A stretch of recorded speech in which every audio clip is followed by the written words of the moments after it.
ভুল সবই ভুল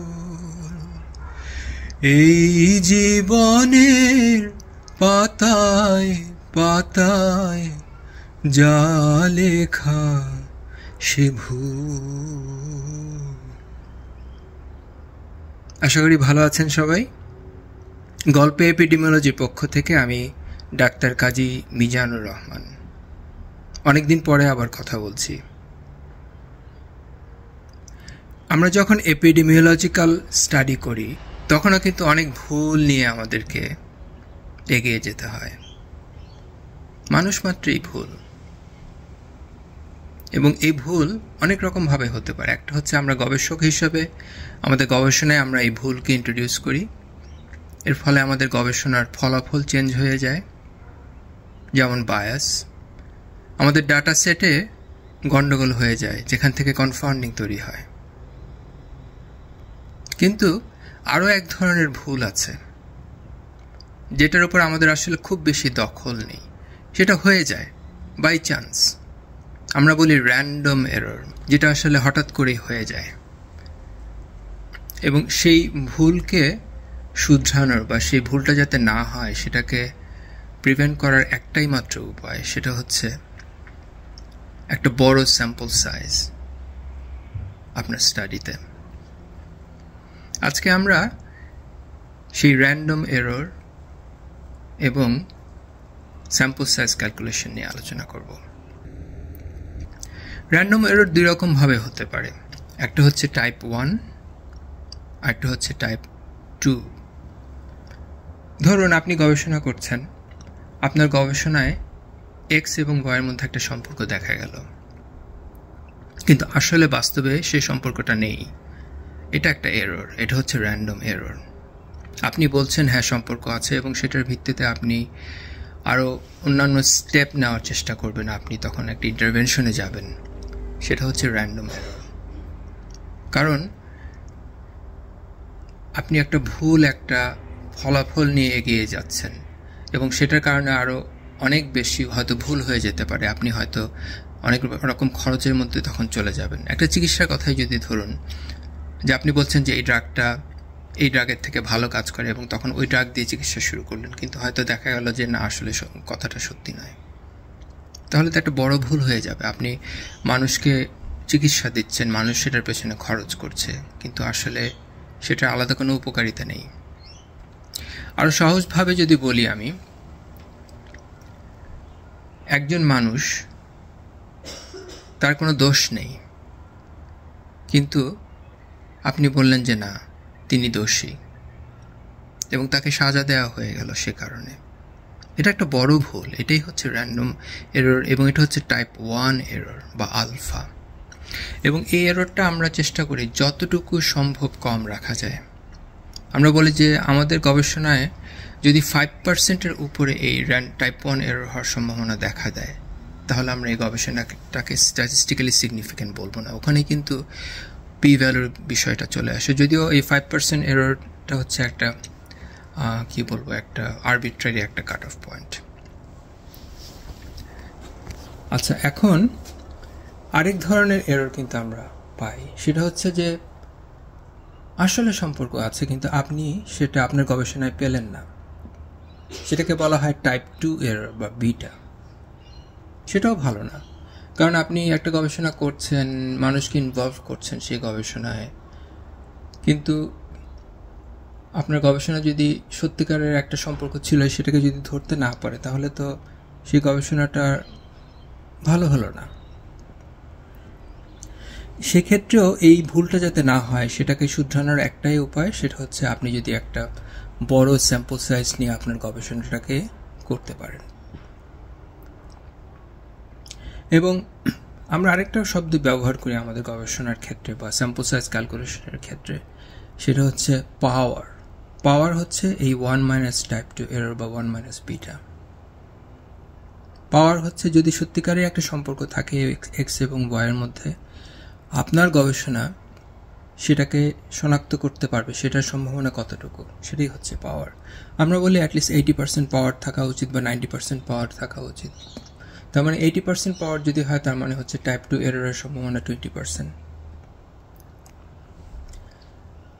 আচ্ছা, এখন আমরা একটা কাজ করি, আমরা এই বিষয়টাই একটু বোঝার চেষ্টা করি।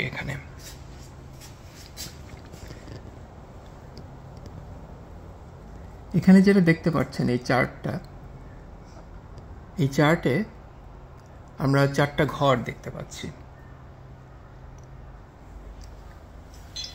উপরে হচ্ছে ট্রুথ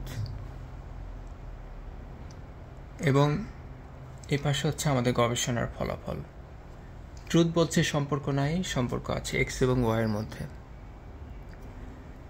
আমাদের গবেষণা বলছে সম্পর্ক নাই, সম্পর্ক আছে। সম্পর্ক নাই মানে হচ্ছে নাল hypothesis, there is no association। এখন যদি সত্যি সম্পর্ক না থেকে থাকে এবং আমাদের গবেষণাও যদি বলে যে নাই, সেটা কারেক্ট। আবার সম্পর্ক নাই কিন্তু আমাদের গবেষণা বলছে আছে, সেটাই হচ্ছে টাইপ 1 এরর, যেটা খুব বড় একটা ভুল, মারাত্মক একটা ভুল। সেটা আমরা 5%-এর বেশি আমরা হতে দিতে চাই না। সেটা হচ্ছে আলফা, এবং লেভেল অফ সিগনিফিকেন্স বলা হয় আলফাকে, এটা হচ্ছে 5%। এর উপরে না যাওয়াই ভালো। এটা হচ্ছে বিটা বা টাইপ 2 এরর, যে সম্পর্ক ছিল কিন্তু আমার গবেষণা সেটাকে ধরতে পারেনি। আর 1 - বিটা হচ্ছে পাওয়ার, যেটা হচ্ছে আমার গবেষণার শক্তি। হ্যাঁ, সম্পর্ক আছে এবং আমার গবেষণাও সেটাকে ধরতে পারছে, এবং আমরা সেটাই চাই যে আমার গবেষণা যাতে সাফিসিয়েন্টলি পাওয়ার্ড হয়, আমার গবেষণার স্যাম্পল সাইজ যাতে সাফিসিয়েন্টলি লার্জ হয় অ্যান্ড পাওয়ার্ড হয়, যাতে আমরা একটা গবেষণা থেকে যে সম্পর্কটা সত্যিই যদি থেকে থাকে সেটাকে যেন ধরতে পারে। এখন স্যাম্পল সাইজ ক্যালকুলেশন করতে গেলে আমরা 2 ধরনের পরিস্থিতি চিন্তা করি। একটা হচ্ছে 1 স্যাম্পল আর একটা হচ্ছে 2 স্যাম্পল সিচুয়েশন। 1 স্যাম্পল সিচুয়েশন হচ্ছে, ধরেন আপনি একটা গ্রামে যক্ষা রোগী আছে, তাতে কত পার্সেন্টের যক্ষা রোগীর শনাক্তকরণ করতে দেরি হয়ে গেল, সেই প্রপোর্শনটা আপনি জানতে চাচ্ছেন। সেটা হচ্ছে একটা স্যাম্পলের উপরে আপনি একটা প্রপোর্শন জানতে চাচ্ছেন, সেটা হচ্ছে 1 sample scenario. Sample size calculation করার সময় সেটার জন্য আলাদা ফর্মুলা আছে, আমরা দেখাবো সেই ফর্মুলাটা। আরেকটা হচ্ছে 2 স্যাম্পল সিনারিও। একটা সার্জারি হচ্ছে এক্স, একটা সার্জারি হচ্ছে ওয়াই। এক্স সার্জারি করার পরে ধরে নিলাম যে 5%-এর কমপ্লিকেশন হয়, ওয়াই সার্জারি করার পরে ধরে নিলাম যে 15%-এর কমপ্লিকেশন হয়। এই দুইটা প্রপোর্শনের মধ্যে আপনি তখন তুলনা করবেন এবং দেখাতে চেষ্টা করছেন যে আসলে একটা পার্থক্য আছে যেটা স্ট্যাটিস্টিক্যালি সিগনিফিক্যান্ট। সেটা হচ্ছে 2 স্যাম্পল সিনারিও। সেইটার ক্ষেত্রে সেই যে তফাৎটা ধরার জন্য আমার সাফিসিয়েন্ট একটা পাওয়ার থাকতে হবে এবং আমাদেরকে একটা পাওয়ার অ্যাজিউম করতে হবে 80% বা 90%, এবং আমাদেরকে একটা লেভেল অফ সিগনিফিক্যান্স আমাদেরকে ধরে নিতে হবে। তার মানে 2 স্যাম্পল সিনারিওতে আমরা এই আলফা ধরে নেই এবং আমরা এই পাওয়ারটা ধরে নিই, সাথে আমাদের P1 এবং P2 লাগে। আর 1 স্যাম্পল সিনারিওর ক্ষেত্রে আমি যদি এটা উঠিয়ে ফেলি তাহলে নিচে 1 স্যাম্পল সিনারিওর বিষয়টি আছে।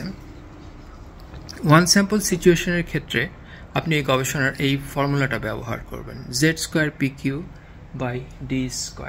P হচ্ছে যে আমি যে প্রপোর্শনটার কথা বললাম যে যক্ষা রোগী শনাক্তকরণে যদি ডিলে হয় কত পার্সেন্টের সেই ডিলেটা হচ্ছে, সেটা 1 - P বা Q। আর ডি হচ্ছে ধরলাম যে আমি 20% যক্ষা রোগী শনাক্তকরণে দেরি হচ্ছে, যত তাড়াতাড়ি হওয়ার কথা তার থেকে বেশি দেরি হচ্ছে।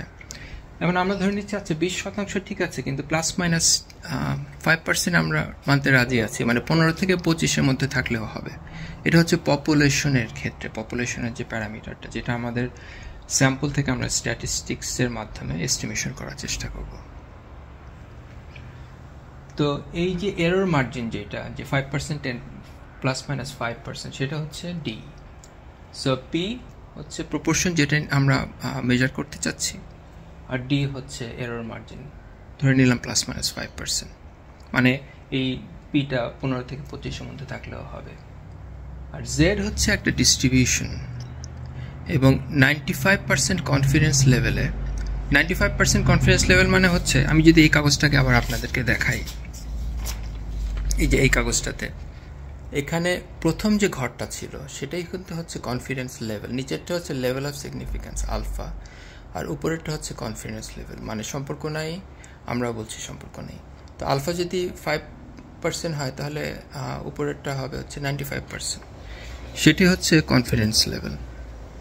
এবং 95% কনফিডেন্স লেভেল যদি আমরা অ্যাজিউম করি, সেই ক্ষেত্রে সেটার জেড স্ট্যাটিস্টিক সাধারণত হয় 1.96।